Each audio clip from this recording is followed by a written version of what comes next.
Sometimes cycling the same old routes can get a bit boring. And you might be a cyclist also who doesn't use a GPS unit to navigate around and plan rides. You may recognise these. Signs we've all seen by the side of the road but possibly not paid them a lot of attention. Some of them will be national cycle routes which can be searched on the Sustrans website. A lot of those will be routes taking you from A to B, passing through. Often you're looking for a circular route to get you back home. My advice is to look on your county or borough council website. With a simple search, cycle routes near me will do. Doing that here where I live, came up with this North Warwickshire Red Route. A local cycle route maintained by the local council, linking roads I'd been on different rides, but not as a continuous loop. The accompanying notes not are only helpful to visitors, but I can see a load of things about the area that I live in that I actually really should know about that I didn't. So let's have a spin and see how well signposted it is. Later on, the route comes from up there and then turns right here. So there should be a signpost on every turn anytime you have to make a decision, and there we go. Beside me here there's a signpost saying red bicycle route that way. They've split the 31-mile route into named sections, so you can just do certain sections rather than an entire loop.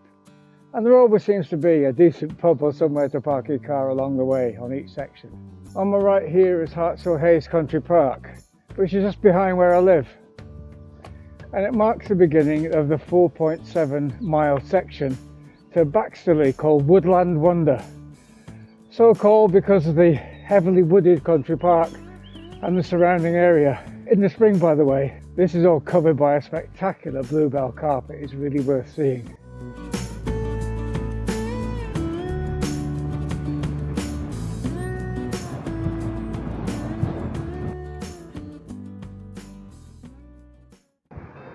Car coming through. If you like whizzy down hills, then this is the best one on the route. Just coming out of Ridge Lane. I'm riding this without a GPS because many of you won't have a GPS, so relying on how well it's signposted. And yeah, the signs are visible from quite a long way off that we're turning right here on the left there, look.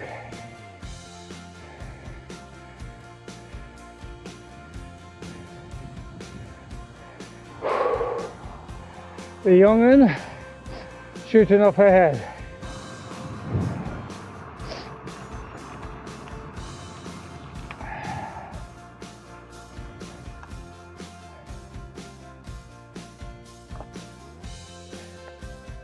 Sign straight ahead. So it is good so far. Every time you have to make a decision, there's always a sign. That's good, that's how it should be. Right?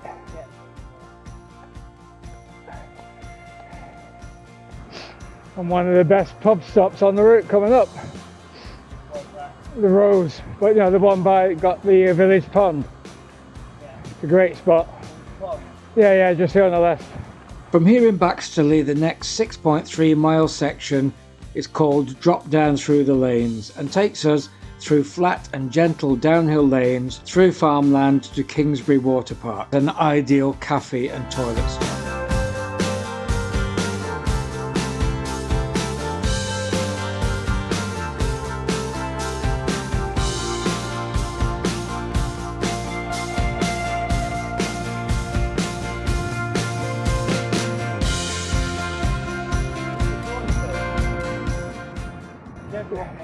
Good left here, look.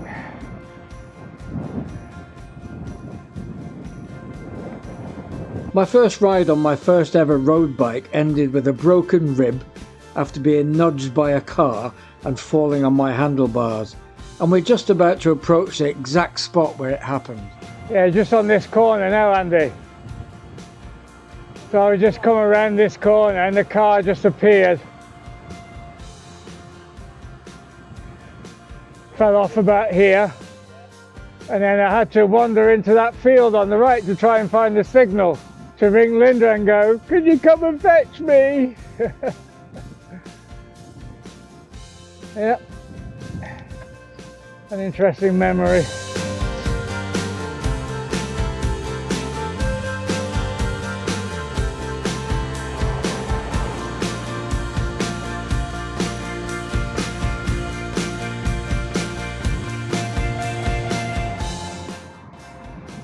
Now entering Kingsbury Water Park.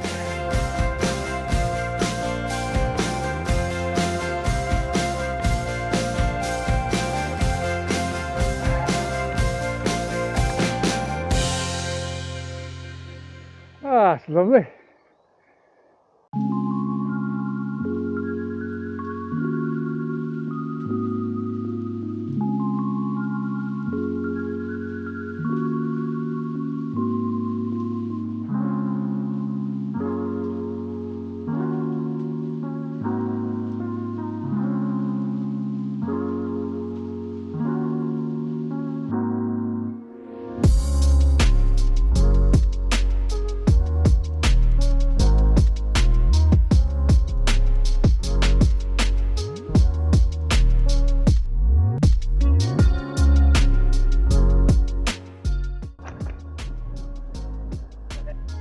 We're going the right way.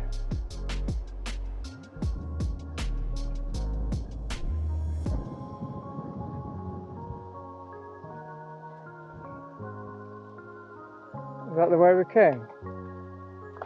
So this is where we went wrong. We came up there from the bridge after we turned into the water park. Following this tarmac road, we end up going up there at a dead end and followed our way back.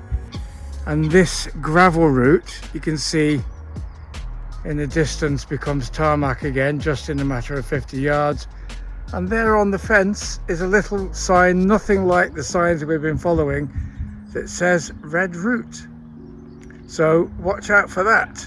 This 3.7 mile section is fittingly called Wet and Wild, starting and finishing at two local watery beauty spots, both offering water sports, and surrounded by RSPB Middleton Lakes, Cliff Lakes and the Tame Valley wetlands, so if wild birds are your thing, it's a bit of a paradise.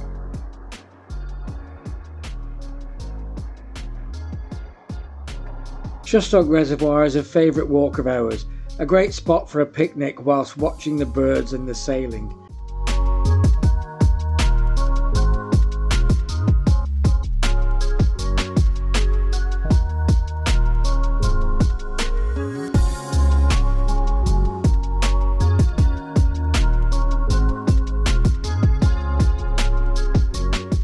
Time to move on along the 3.1 mile section to Maxstoke, called the Blythe Valley, through working countryside, so look out for tractors.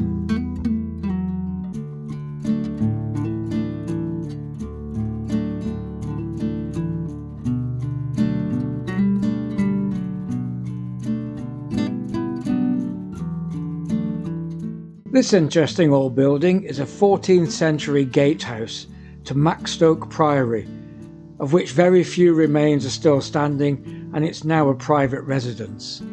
Just under 4 miles now from here in Maxstoke to Corley Moor, on a section called Up High in the Forest of Arden. With a name like that, we've got a hill to climb.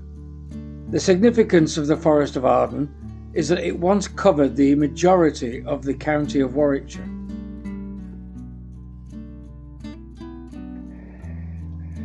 It's been uphill non-stop ever since Maxstoke.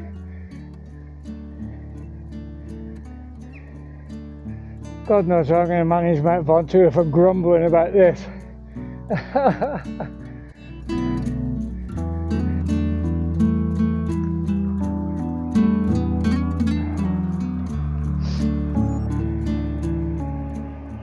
The route really is along mainly quiet roads, but this one can get a bit busy. We just turned onto it, but as far as I can tell, we're literally on it just for a couple of 100 yards, and then we're turning off into lanes again.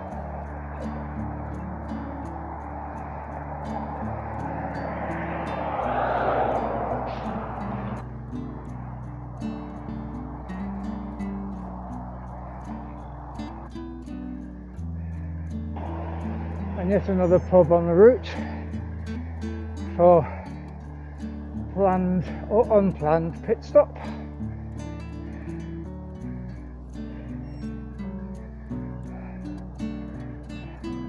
Another pub. 2 pubs in 300 yards for such a small place.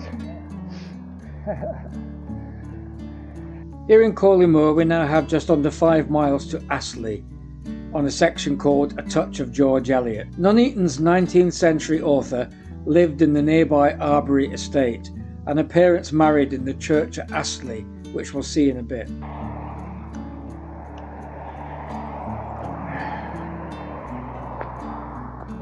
Is there a sign? Oh, is it? On there was it? Was it a sign there? Yeah.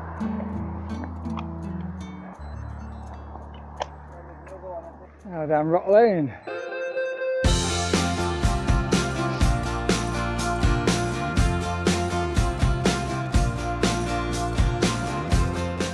That's why it's called Rock Lane.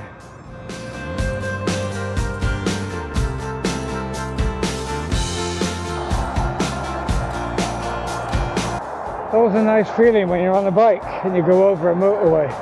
Different world, different way of travelling. Takes you around the back of Corley service station. And if you're desperate for a coffee or a pee at this point in the route, then in a second the service entrance is on the right to Corley services, and you can go through there on a bike.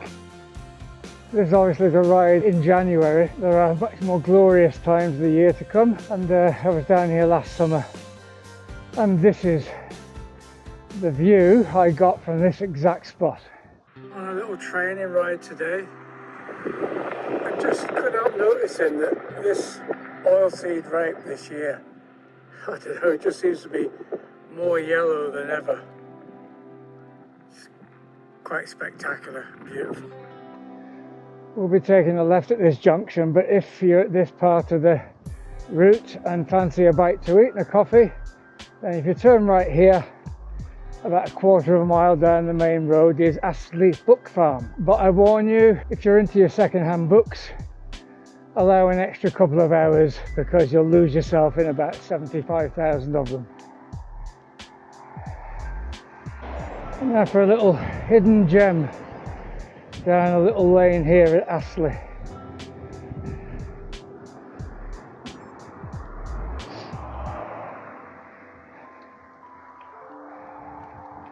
So I have to get off at the end.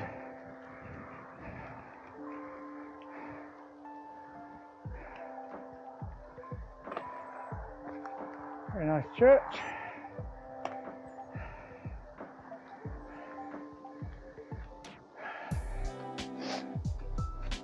I've lived around these parts and driven or cycled through Astley hundreds of times and had no idea Astley Castle existed, as it's hidden from the main road. Not actually a castle, but a large manor house.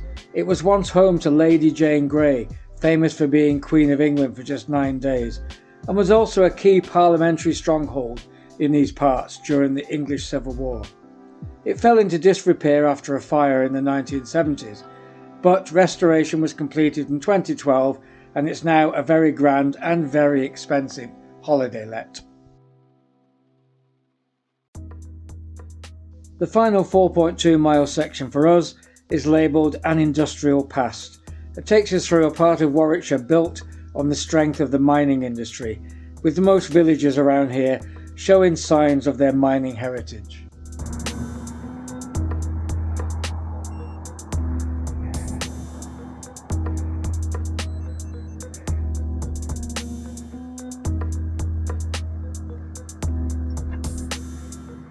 And just down the bottom of the hill here, we come to the point where I started.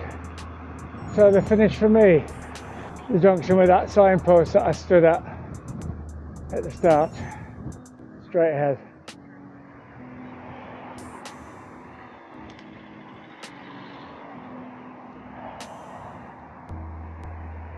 So that was the North Warwickshire Red Route. Well signposted for those of you not using gadgets to keep you on course, and plenty of pubs and cafes along the way to park up in, so you can start and finish this loop wherever you like along the way.